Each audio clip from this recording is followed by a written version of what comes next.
If you liked James Watspin in the Ezra IndyCar series,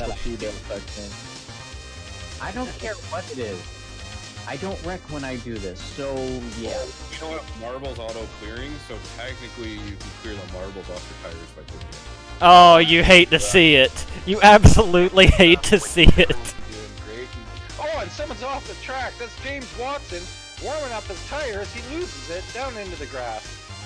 Unbelievable. then you'll love James Watspin 2, Arcageddon.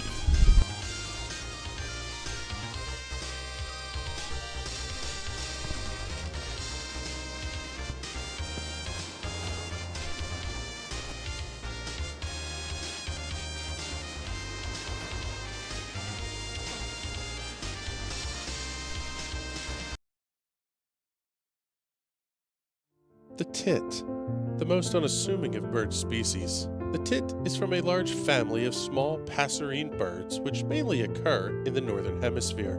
Members of this family are commonly referred to as tits throughout much of the English-speaking world. These birds are mainly small, stocky, woodland species. Some have crests or beards. Just like another animal, the Alba commune pine, they range from 4 to 8 inches. Many species live around human habitation and come readily for nuts or seed, and learn to take other foods. This message was presented by the DeWeather Institute for Climate Knowledge. The DeWeather Cares Knights Tits Kickball Tournament is coming this October and benefits 4 cancer-related charities. See DeWeather Center on Facebook for more information.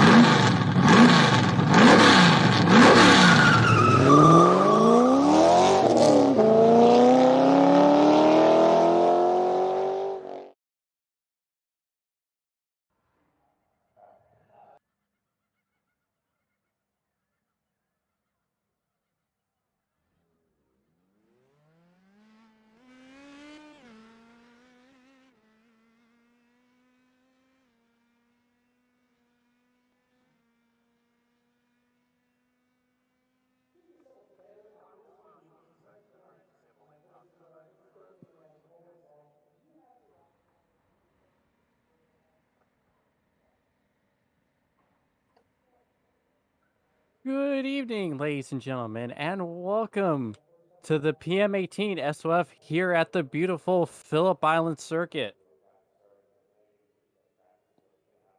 This fantastic 12-turn road course set in the heartland of Australia. Nice, tight racing, fantastic passing action. Really, I think we're going to have a great race tonight. What do you think, James? I think we're going to have a good race, too. This is the first time we've seen the officials run it. It's going to be interesting. I remember when we ran here in Chalk a few seasons ago, it was a really interesting race. A lot of craziness, especially when we get down into the turn 6 and 7 section.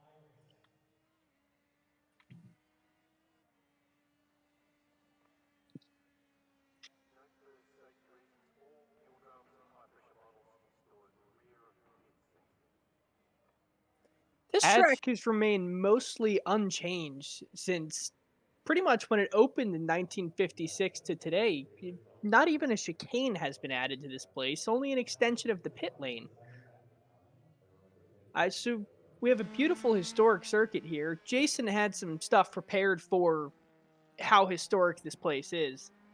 Having a little bit of technical difficulties on that side, but once we get that sorted out for you, we're going to learn some great track facts about this place.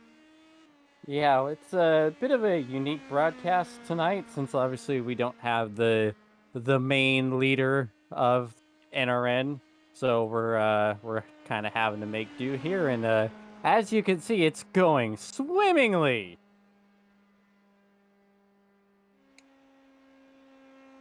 At any rate, here's David Percelli on his first qualifying lap.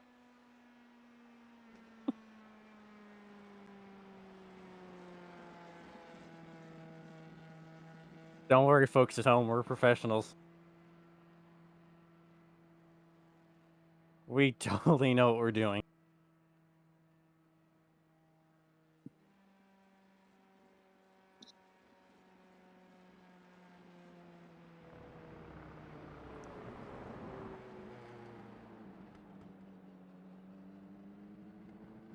It would appear we're on the first lap of qualifying, according to what we so far.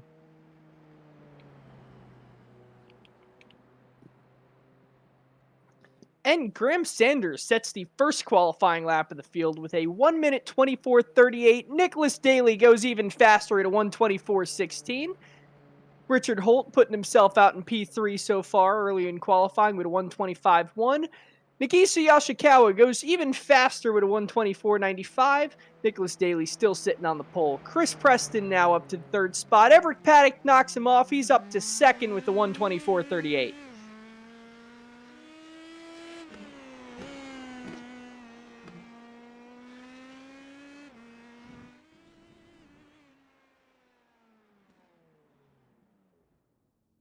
Well, as our good old J06 is trying to fix his technical issues, we'll continue with qualifying.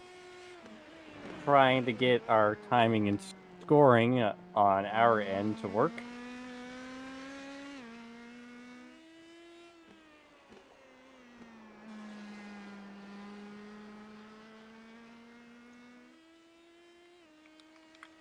Mic check. How about now? We got you, Jason. Wow. I don't know what happened, but I had this awesome monologue prepared for the start of the broadcast, and as soon as we went live,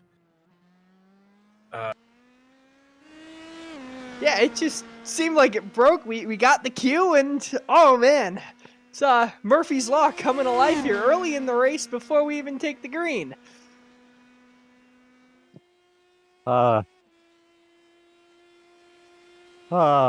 Graham must be watching this and going, the one time I take a vacation, I can't. He's like, he must be, I can't let these idiots alone for a second. One vacation and everything goes to hell. That's right. Our leader, Christopher Graham, he took the week off. He is down south somewhere. He got some great shots, saw some great action down at Bowman Gray. Went to a baseball game, and I think now he's sitting in a beach chair drinking margaritas, watching us absolutely butcher the start of this thing. At the end of the day, it makes for good comedy, though, and hey, that's what we're here for. I tell you, the qualifying results are absolutely insane. Like, we got a Downforce Racing front row, and neither of them are Teddy Burns. Like, look at that, Nicholas Daly and Carl Lemkool, well, front row, incredible laps by them. And some of our championship competitors, Graham down in 4th, David down in 8th, you got Preston in 7th. Like, qualifying is all messed up, and I am loving it.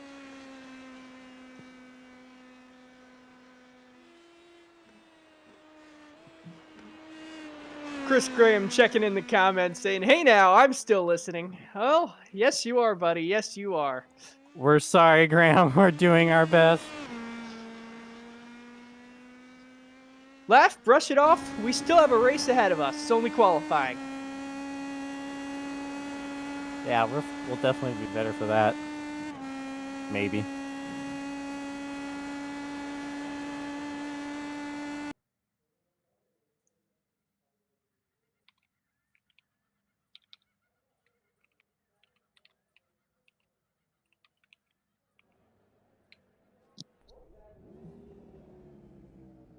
Well, here we go. It's now time for the race. Everyone gridding. you guys legit can't hear me right now. Now we got you. I have no clue what's going on right now. But the great thing is that we have a full pace lap for me to figure out the audio in order to call play-by-play for this wonderful 22-lap race after I completely butchered the intro for this track that's been hosting races in some form for 94 years at this point, you know, right off the coast of Australia on wonderful Phillip Island. So. That's right. I called this the heartland of Australia in the intro, and I believe that is wrong. This is on an island Right off the the coast. coast. I mean, It's the Heart Coast. The Hard Te- Coast. There we go. technically every part of Australia is heartland if you really think about it. And McCullen checking in the comments. This is going to be a crap show. Yep. JO42 in the building, and JO with the background research. So you're doing your homework, and it seems like it's biting you a little bit here. You studied hard for the test, and then the dog ate the homework when you went into school.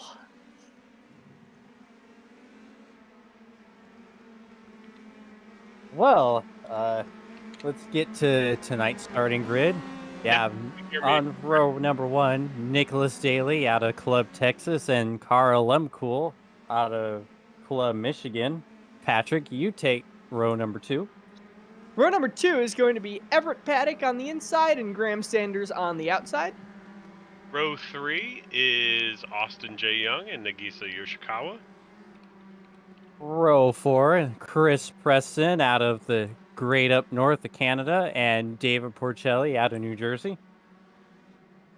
Row number 5 will be Richard Holt on the inside. I keep saying inside. I believe it's outside in turn 1. And Michael Haller also on the inside if you do it the right way. And then positions 11 through 13 are Ben Goyette, Zachary Shockey, and qualifying in 13th is Colin Maroon out of Australia. So we do have a native Australian and/or New Zealander in the race today, which is really fantastic. I'm excited to see that. And Crikey. Okay, chill power. The fantastic thing is that we have an SOF of over 3,900 for this race. As they come through Siberia, go through turn 7, and get ready to line up as we go through Lukey Heights coming to the green. Now, how they come up with some of these names for these corners is just beyond me. Well, Lukey Heights is named after the second, or I believe the original individual owner of the track after it was built out by the Phillip Island Automotive Racing Club, which is pretty cool.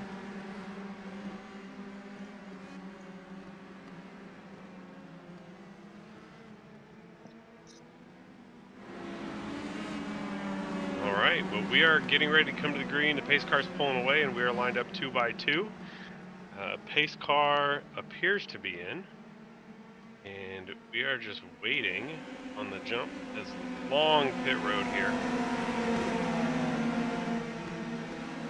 And they're off. We have full throttle. As always on the National Racing Network, this first lap is going to be all yours. Green, green, green.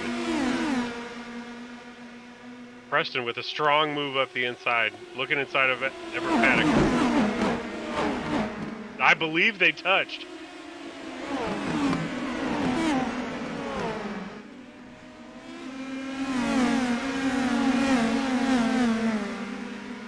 Nagisa with a visit to the beach here on Phillip Island today.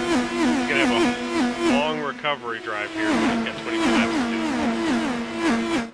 Most of the field running single file all the way through the majority of this lap. Although we see a battle for second place taking place now. Between Graham Sanders and Carl, I'm gonna butcher your Lemcool. Okay, I know how to pronounce that now. Yeah, Graham's got to go. He knows there's huge points on offer, and this is a big opportunity with David qualifying a lot worse than him. So the faster he can get up to the front and build a gap, the better.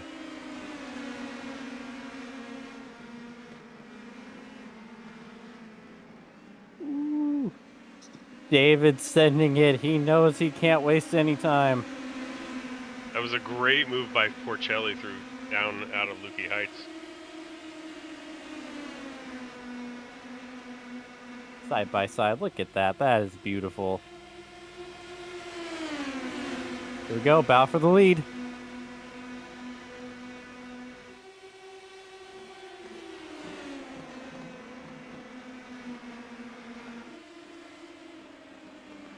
Fights back, almost goes for the crossover, but just past the back out of it, kind of stacks up the field now, allows Graham Sanders just to edge away just a little bit now.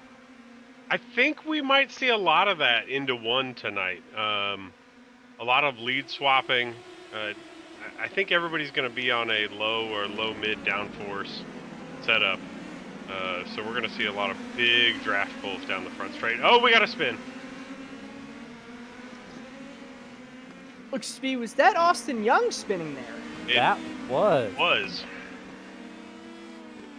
Now, that car looks very similar to Graham Sanders' car. Now, I am not familiar with drivers usually in this series. Are those guys affiliated with each other? Teammates, maybe? That is definitely another geodesic car. However, this is the first time we've seen Austin J. Young, I believe, in the series period and in a geodesic car. So, trying to make some good points for Team Geodesic. Unfortunately, bit of a mistake right there battling David Pacelli. Now, the Indy Pro Series, I know with some of the historic series on iRacing, such as the Lotus 49 or 79, the drivers themselves organize their own little championship in the officials. Do you guys have something similar in the IP2K? I know, Jason, you are one of the series directors or community members. That was a good call out that it looked like Carl had a little issue there coming out of one, but gets it back going. So we have the official series championship, but we also have an unofficial oval championship. That's the only thing I can actually have any competitiveness in. Unfortunately, one of the reasons I'm not in this race, although I would have made the top split for once with my oval iRating where it is, but I'm here in the booth, and I'm screwing that up like I probably would have screwed up the race, so it's not too bad tonight. Tell you what, we're still glad to have you along. I mean, you're still very, very knowledgeable in these cars, much more so than I am, or maybe not James Watson. He does race these occasionally. Occasionally. Race is the operative term there. He drives them occasionally and races pretty well on oval weeks. One thing that's interesting, if I don't get killed, keep an eye on here is that Everett Paddock is up to second, up one from his starting spot, and is only about a third of a second back from Graham and getting a big pull down the front stretch here. Yeah. Not only that, he just set the fastest lap of the race. Just kidding, that was Colin Maroon coming along, but he is still about 2/10 faster than Graham Sanders. So he's slowly but surely making up ground. Yeah, we're starting to see what we usually see at the SOF nights, and the draft really keeping a lot of people up in play. Preston's gotta get going though. He's right on the edge of losing that draft, and that's gonna not be great for his championship hopes of his and his teammate Pacelli. You are 100% correct there, James. If Chris Preston loses the draft here, that could spell disaster for that 4-car train from 3rd through 6th. Yep, and can't bank on astronomically shocking mistake from Graham 2 weeks in a row here. Savage commentary going on the YouTube side. M. McCullen saying, J07 commentates like he drives an LMP2. Jason, would you care to comment on that? I will say I haven't knocked anyone off track yet, and we haven't seen a commentator's curse yet. So I would expect that to come somewhere between laps 7 and 9, as I'll talk about somebody. As Everett makes a pass for the lead here, we've got, he looks like he clears into one. He's going to have 3 wide. Oh, Lord. Woo. Oh, TWR train coming. Choo choo.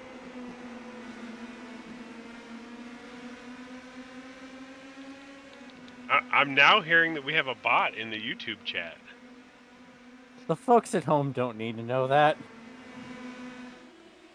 Oh, wow. We have some spicy action for 4 through 7. And we have contact.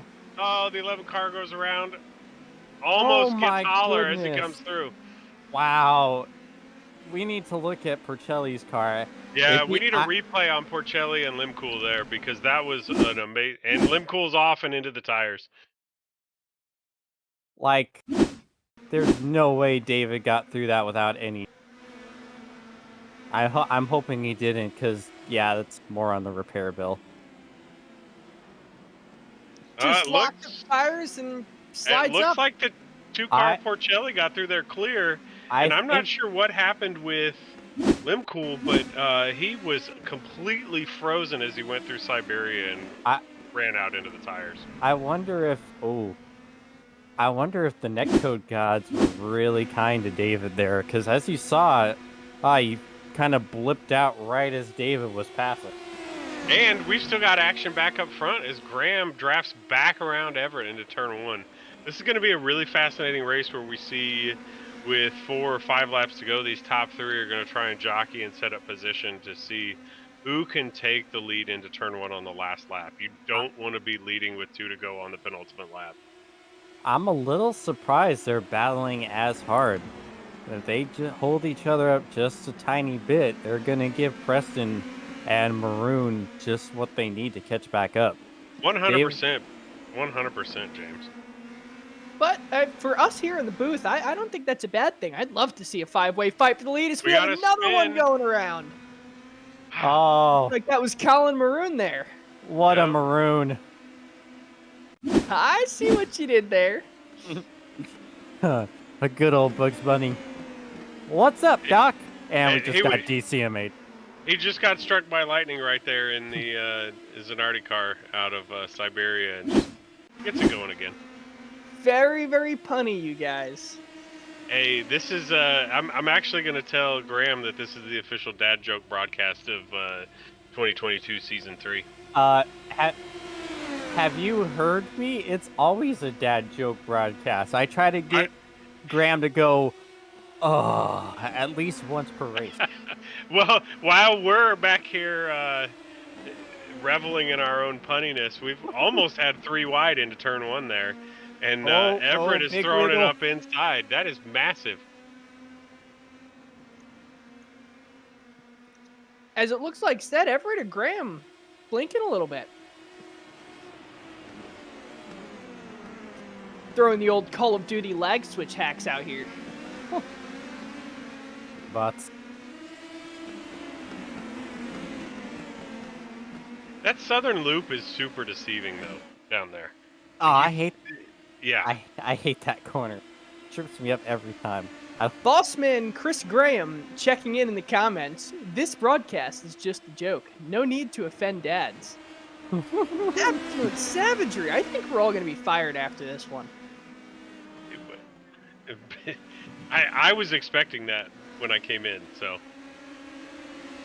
Can we? I would really like to see a lot of the comments and the trash talkery. I know M is pretty roasting us pretty hard, and I would really like to see those.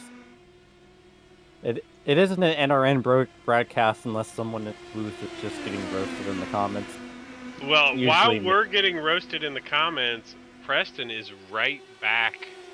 He is only 9/10 back from Daly at this point and closing even more down. He is fully within draft range. Yeah, he's lit the fire on those top 3, and I think he's roasting those guys.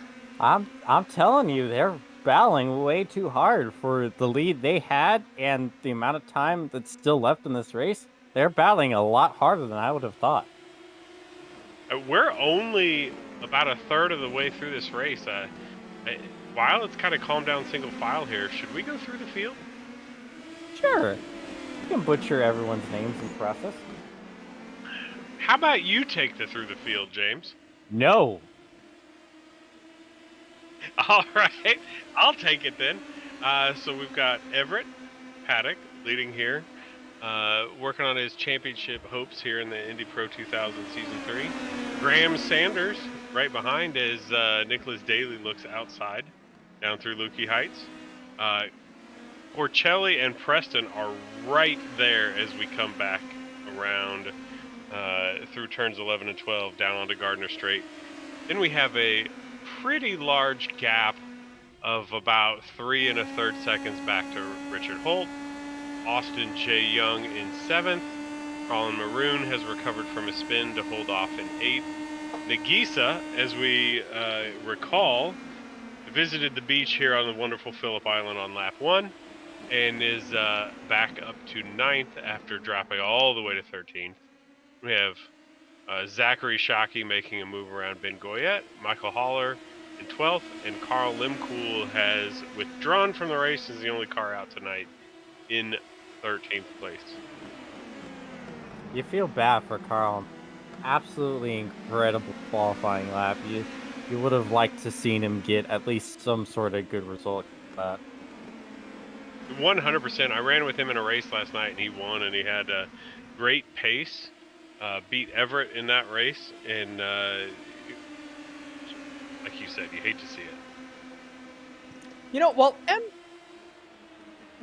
McCullen roasts us three here in the booth, he does have some nice things to say about our producer and camera operator, Connor Baldwin, saying it's beautiful camera work, as always. Nice job, Connor.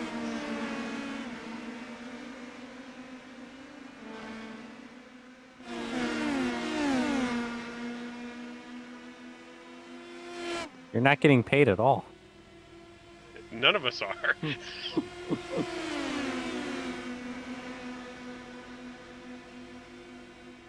Wait a minute.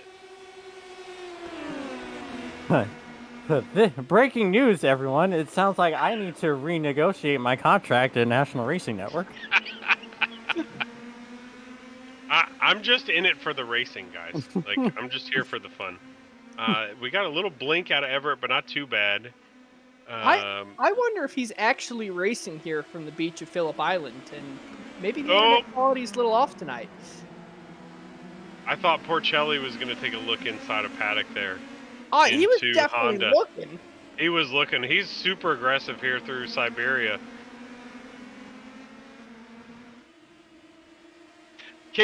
One thing I would like to point out is that Phillip Island, not only is it the most rovalist natural terrain road course in the world, but it also has some of the best corner names of any racetrack in the entire world.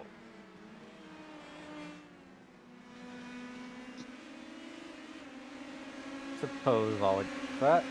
I would say so, except I believe Lime Rock wins that one with the simplicity of just calling the single left-hand turn the left-hand turn. Also, Big Bend, no name straight. Yeah, but doesn't Stoner Corner and Hayshed trump those? From what my experiences in high school and college were, those two corners are in the same spot. Yes, but isn't Stoner named after Casey Stoner? Because if it is, then it kind of takes away from it while simultaneously adding to it. This is a wonderful two-wheel motorcycle racetrack, and there's a ton of motorcycle heritage here. We definitely want to make sure we highlight them. Now, in addition to Stoner Corner, we also have the 420 bridge somewhere on this circuit. I believe that is actually in... Yeah, it's actually right there in the shot. Right, it's 4 and 20 right there as you come out of Siberia, run through turn 7, and then run down to Hayshed on your way to Lukey Heights and MG. Like, that, like...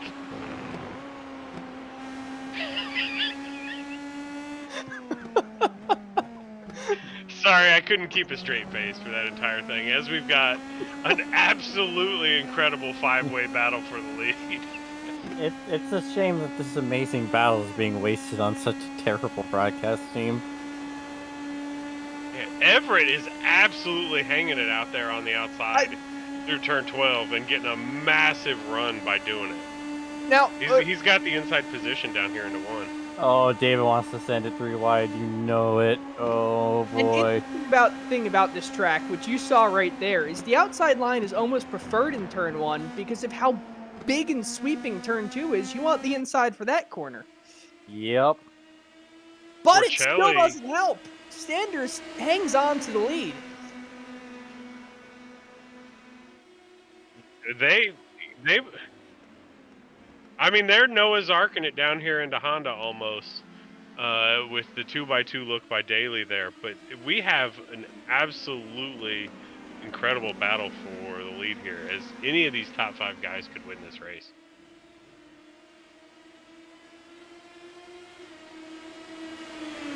These top 5 guys could all wreck each other and give the win to Richard Holt sitting there in 6th place. They keep going too wide through Hayshed and Lukey Heights. Oh, boy. Whoa!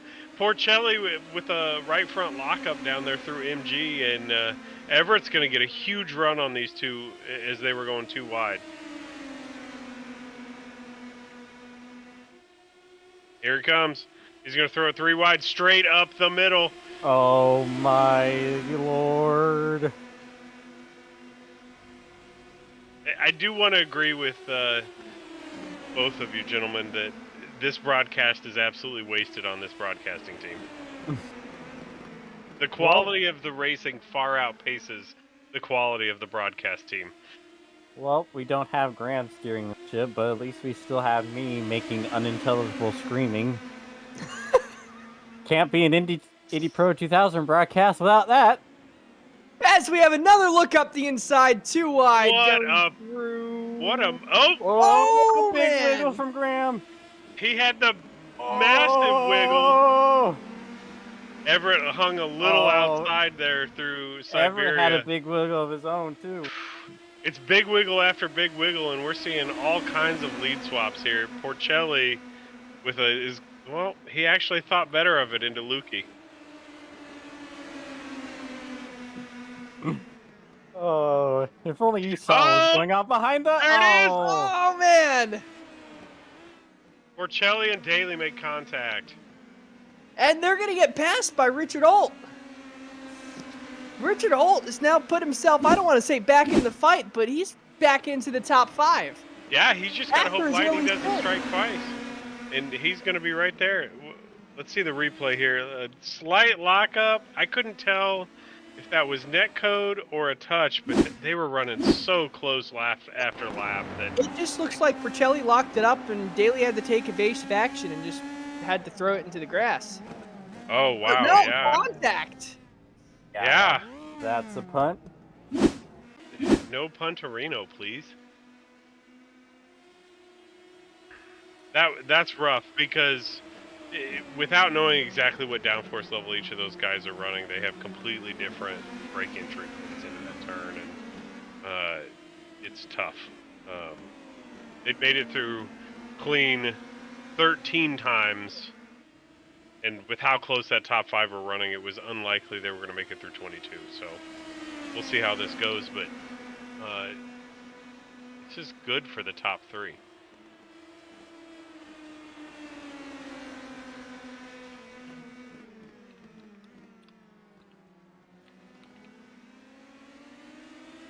It's like more troubles for Nicholas Daly.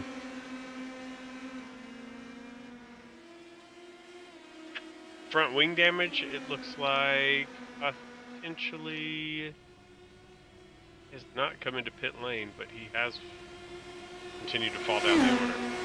The top 8, however, are still within 10 seconds.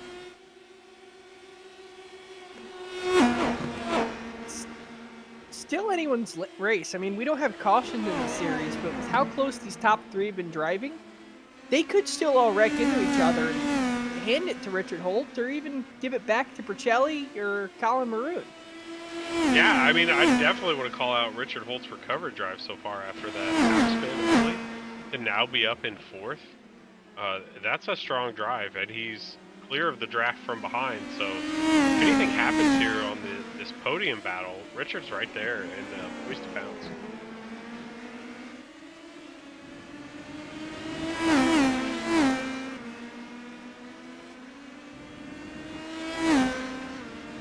Meanwhile, I don't think we called it out on the broadcast yet. Michael Haller had to come into the pits and made a 31-second trip down pit lane with 11 seconds in his box. So that sounds like either a front or rear wing replacement for one of our Indy Pro 2000 community managers. No, Jason, I'm sure you're familiar with that repair being on the overside. That's why I said it was either a front or a rear.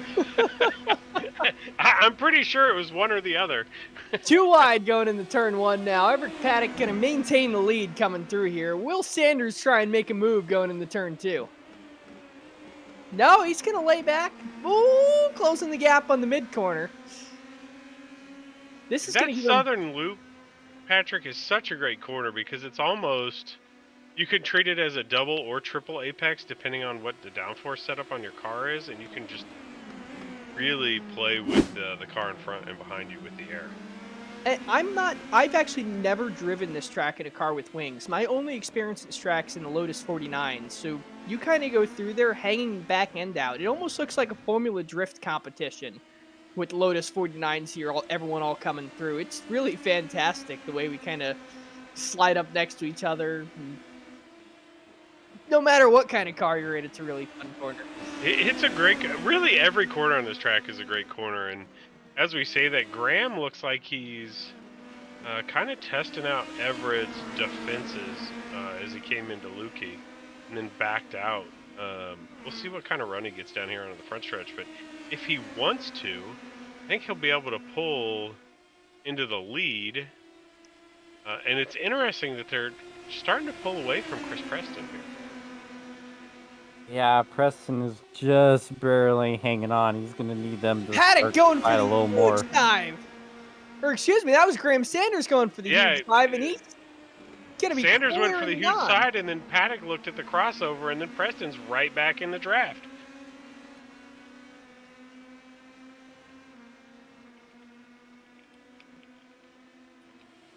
M. McKellen correcting me. I have driven this circuit. I completely forgot about that. We raced a USF 2000 Bolt Series race here. As we talk about Patrick's historical car experience at Phillip Island, we have multiple swaps for the lead through 3 corners.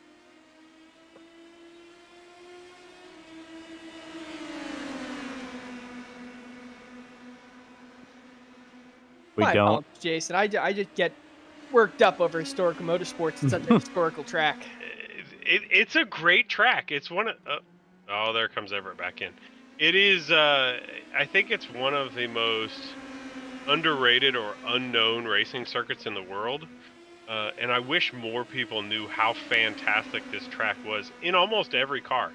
Downforce cars, V8 supercars, fendered, as we got a pass for the lead, potentially here into turn 1.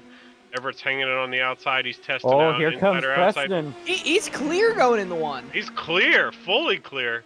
And Preston's looking on Graham Sanders. We have a 3-way knife fight here at the front and pointing into this field.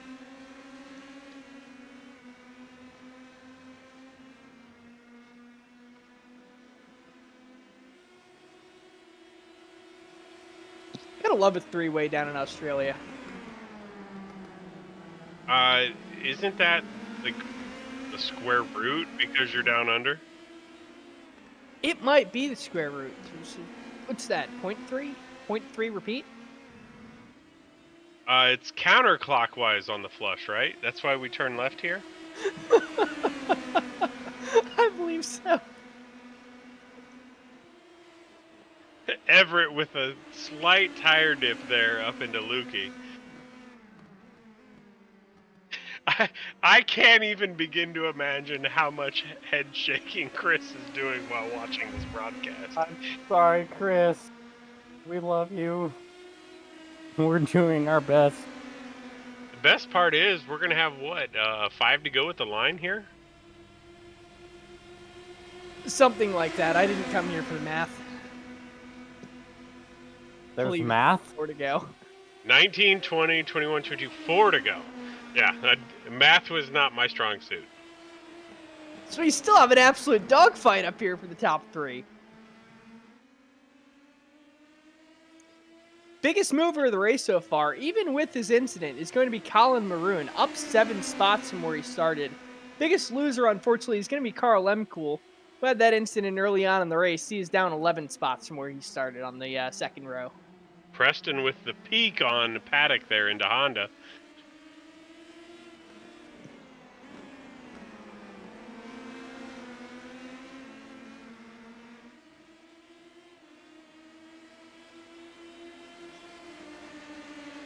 Wow, that's rough.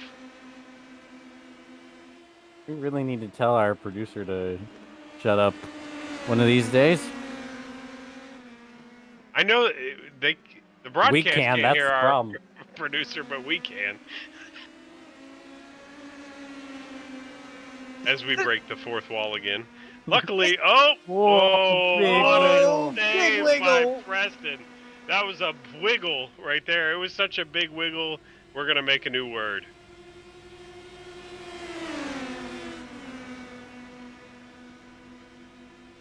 Whoever made these cameras put the Melbourne sign right in the middle of the rundown to turn 1 there on the view. Yeah, I wonder.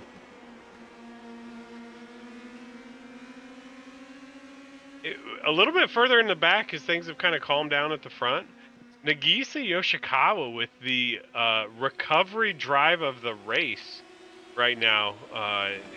He's out here absolutely freebasing the Gatorade today and making it up from 13th on the second corner of the lap all the way up to 5th.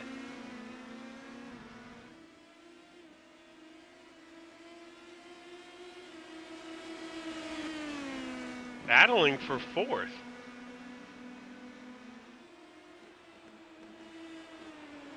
He is just a fantastic driver. Every time I've raced against him, you know, he'll have some kind of issue in qualifying, start behind me, and I don't even see him pass me.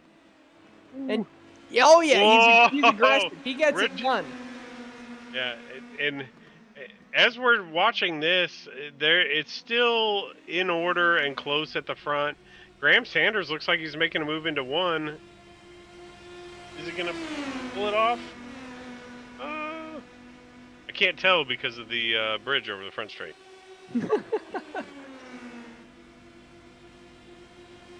We have battles up and down the field right now, and it's hard to look away from the top 3, but this second triplet here is putting on just as fantastic a show as the top 3. Richard Holt absolutely not wanting to give away that spot 1 step off the podium, and Nagisa Yoshikawa doing everything he can, and Porcelli with a great recovery drive after the spin himself is right there. You have to wonder if he still has a little bit of wing damage, because you would have expected him to, with how he normally moves through the fields here, you would have expected him to be able to get around these 2. Honestly, he probably has a pretty decent amount of diffuser damage from the incident with Daly. Yeah, that's a fair expectation. So you see, watch Nagisa coming into the braking zones. He's very, very aggressive going in, and that's because he's a kart racer in real life. And in karts, you have to be very gentle on the brakes. So you give him 4 discs all the way around the car, and it's like paradise for him. Yeah, no kidding. Not only that, he looks to be running a slightly higher downforce setup. And while we're at it, we're back here looking at it. Yeah, we have a white flag. We're so caught up in this into the field. And Sanders goes for the lead in turn 1. To the lead, and that may be the pass for the win that we just witnessed right here, folks.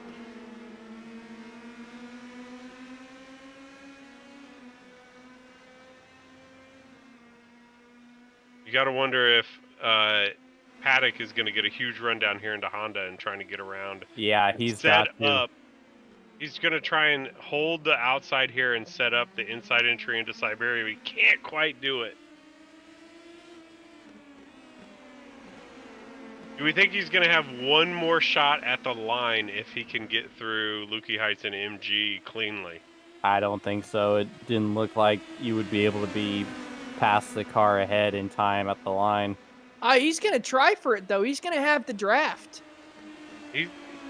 If he's close enough coming out of 11 and 12, he may get there. Oh, Graham with a little bit, it looked like a tire smoke. Paddock has been strong through 11 and 12 all day. We're going to come down to the line. He's going to have a run. I don't think he's going to be able to quite get there, but it's going to be close. It's going to be one of our closest finishes of the season. He's going to pull out. It's going to be a drag race to the line. Who's going to get there first? Sanders gets it by a hundredth of a second. 9,000th at the line. 9/1000ths at the line, and we're coming back here for Nagisa Yoshikawa gets around Maroon and Porcelli for 5th. What an absolute race. I didn't realize I signed up for a drag race. I got 2 of them to watch. It's almost like we went to the 4 wides today, gentlemen.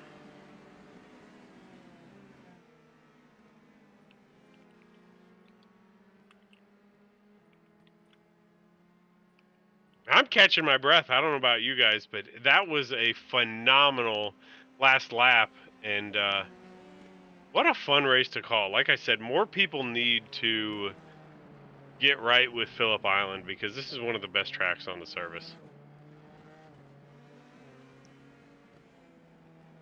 This is definitely a weird track. It's not a well-known track, and sometimes those are the best tracks. I mean, I'm a huge fan of South American tracks, and this is another one that kind of drives like that. It's very unique in every single corner, great passing opportunities, great corners. It's fun. That's what a racetrack needs to be, is it needs to be fun, and you get great racing on it. The drivers are having a good time, spectators have a good time.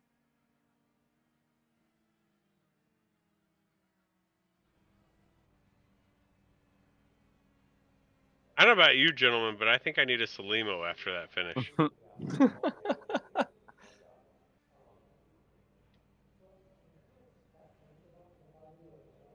Top 3 to the booth, I do believe.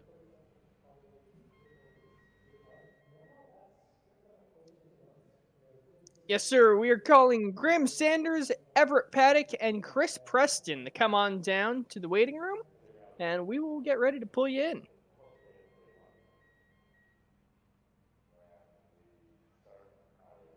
Finishing in first position will be Graham Sanders. After that fantastic drag race, just losing out is going to be Everett Paddock.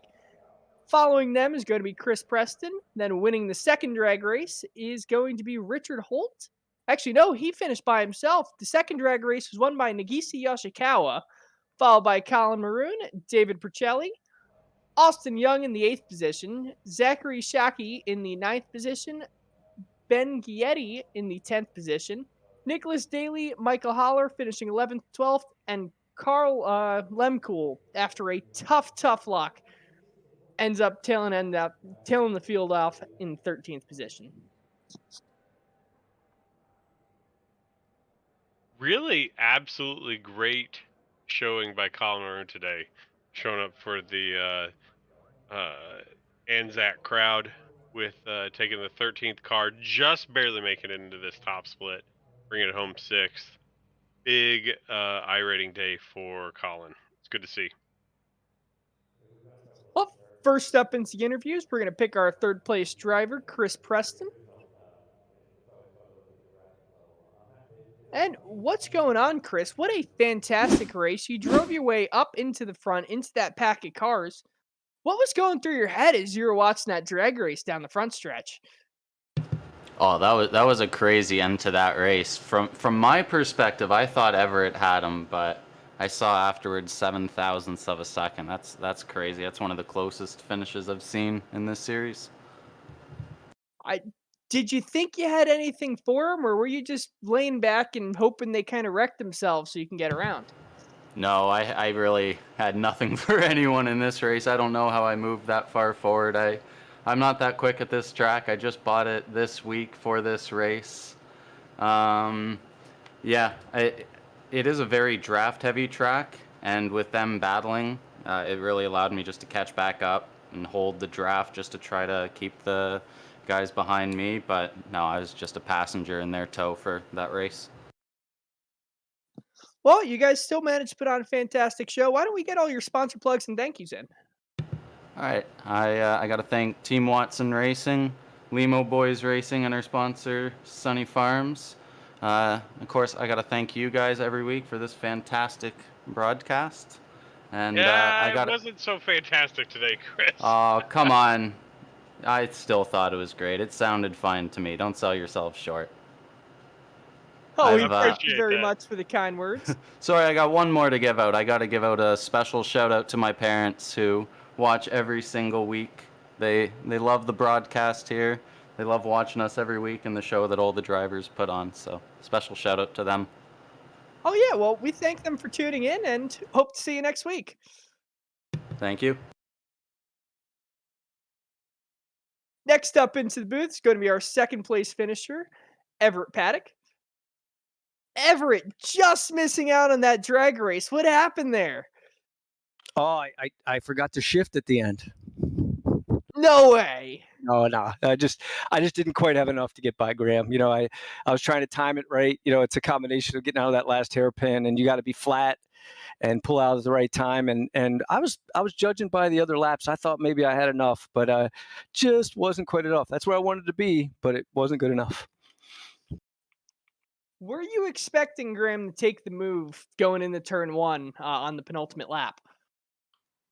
Yeah, I was. I was thinking that he was going to try to either get it. He was going to get ahead, either out of turn one or out of, going into the right hander after turn two there, turn three, I guess. But so yeah, I was expecting him to want to be in front, but I thought I was going to be good enough to get by though.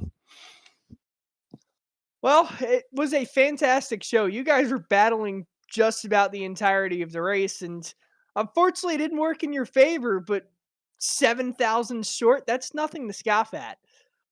Yeah, that's tight. That's tight. I would I enjoyed no, it's you know what? At the end of the day, I'd rather lose a race like that and have fun and know I can race hard like that. And I did think I had some contact early in the race with Austin. I think he wasn't expecting me to back off on lap one. I hope it didn't ruin his race. I think it did. I apologize if I did, but it's fun to race Graham hard. I can, he's really respectful, and that's I'd rather do that than crash out, trying to be a hero.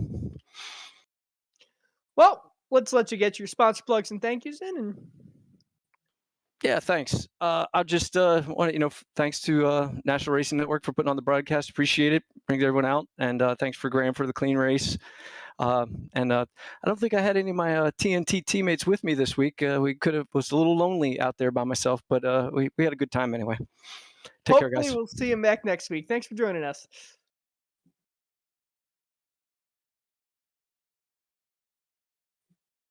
And we are going live to Graham Sanders as we pull him up into the booth. Graham, hey Graham, tell us a little bit about your race tonight. You were fourth in points in the series coming into the race. Big win in a big SOF. What does this mean for your championship hunt?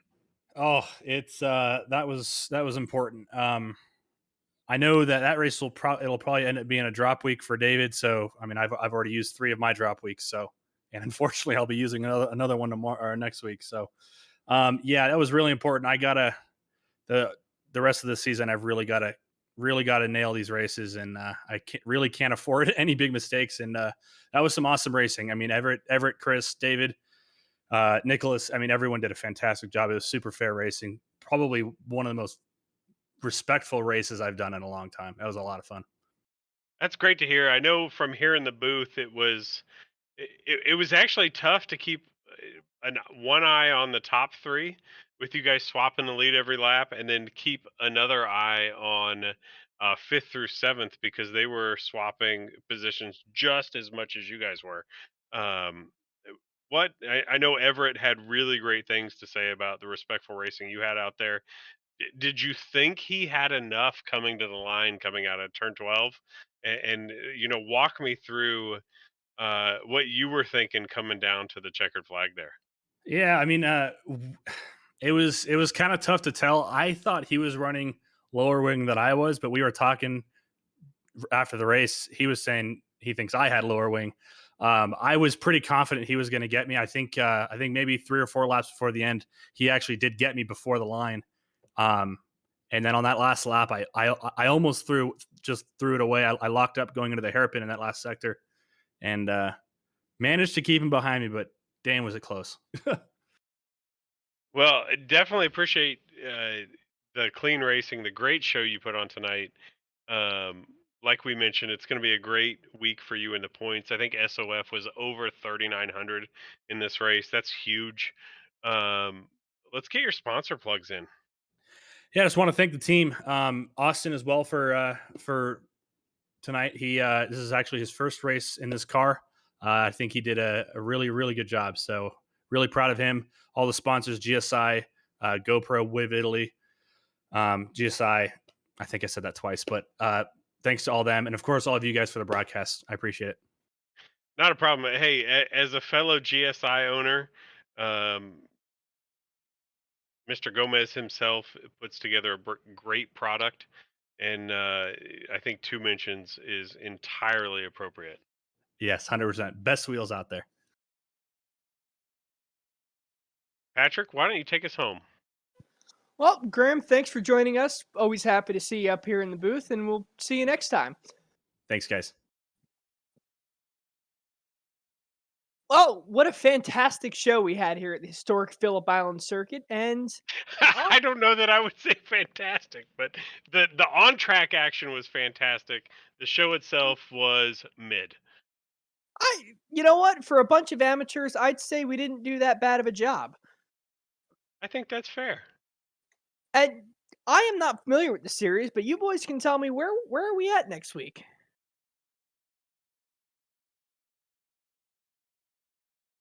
Next week, I'm looking at the schedule right now. It looks like we are at Road America next week, and then the last 2 weeks of the season are Oval week. Oval Week. Oval Week. We are at actually the best version of Phoenix now that they took away Yes. Tunics.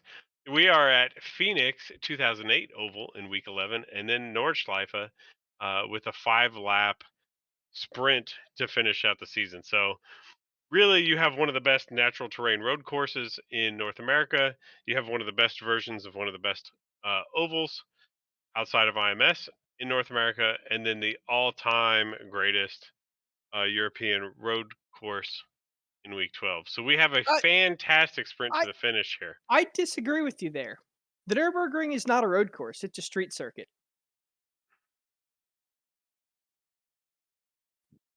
Those are roads. Those are not streets.